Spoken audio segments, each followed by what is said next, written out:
Oh, that's kind of funny. Wow. Whew. Okay.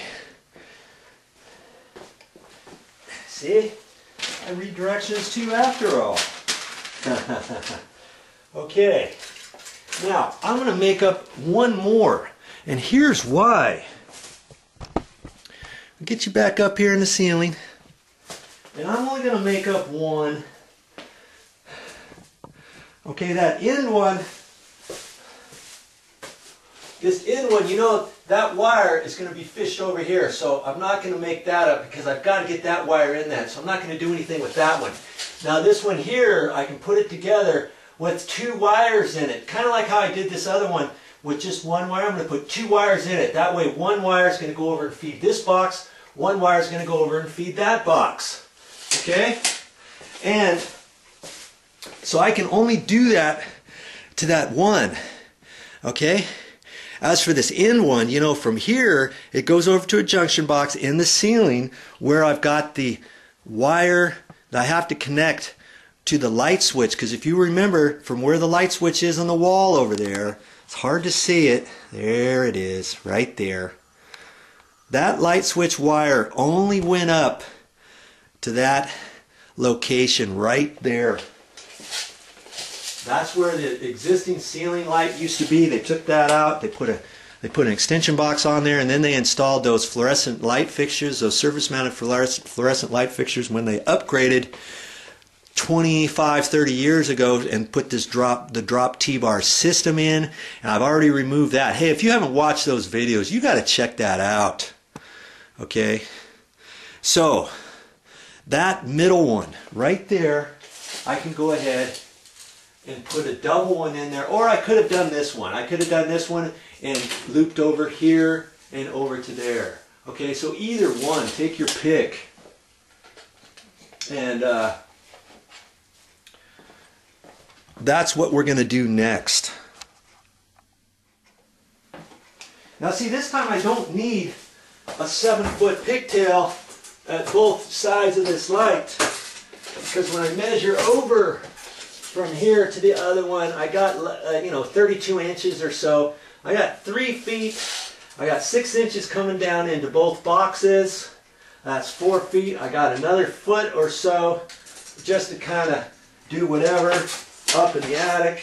Okay, so that's a 5-foot piece, 2 of them, right? I have to have 2 out of there because the power's going to come this way. There's going to be one wire in, one wire out to the next one. One wire in, out, boom, boom, boom, boom, boom. Last one's going over there.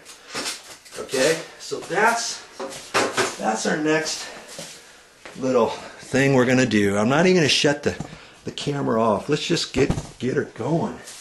I know time is money, and you just want to see what's up next, don't you? Okay.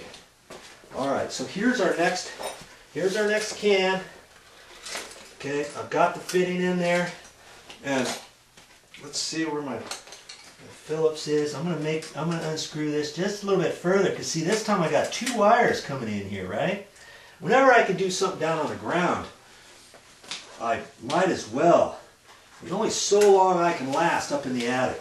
Okay, so I got 2 wires here, 2 12-gauge, 12-2 with ground wire cables here. I cut them 5 foot. I had a 10-foot piece left. I just happen to have. Okay, so now we're going to have more wires in this box, aren't we? I try not to do any more than 2 wires. I mean, I could if I had to do something different, you can always put extra wires in there for other things, what have you.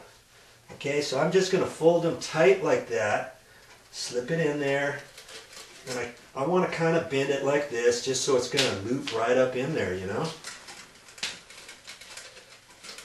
You see? And that's plenty. That's plenty of pigtail like that. That's more than adequate, right? Okay, so I can just leave that right there.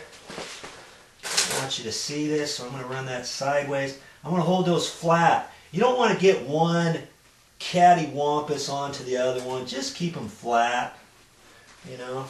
That way this tab is going to go on there nice and tight. You want to do these evenly. You don't want to do one and try to tighten it all the way, and then this other side's not going to tighten up as much, and it might put too much kink on your wire or something. So I just look at the back side of the screws, okay, because they're thin too. They're going to clamp down on this a little bit. Then you could even bend the tab a little bit. You get it too tight, but you're just pressing. That's all it is. You're pressing on here, clamping it, and getting that wire snug. You've got a question, make it a little bit tighter. If you think one side's too tight, you can loosen it up a little bit, tighten the other side down, look at that. I mean, I don't have to overdo it, just make it snug as a bug in a rug, that's all. Okay, so much for my nail bag. This should all be in my nail bag. I got my dad's, my pop's nail bag, and I should get my own, shouldn't I? I'm going to be here for a while.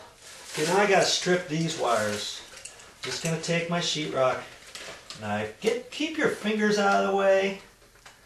Okay, I'm just going to score that. I know I'm on top of the carpet. Depress this when you're not using it, okay? I just pull that, and I'm going to stretch this, and it kind of gets it out of the way a little bit. I can just cut that off. Okay, now here's some paper. Take that and pull on it. I can kind of slide that one out of the way as I get ready for the next one.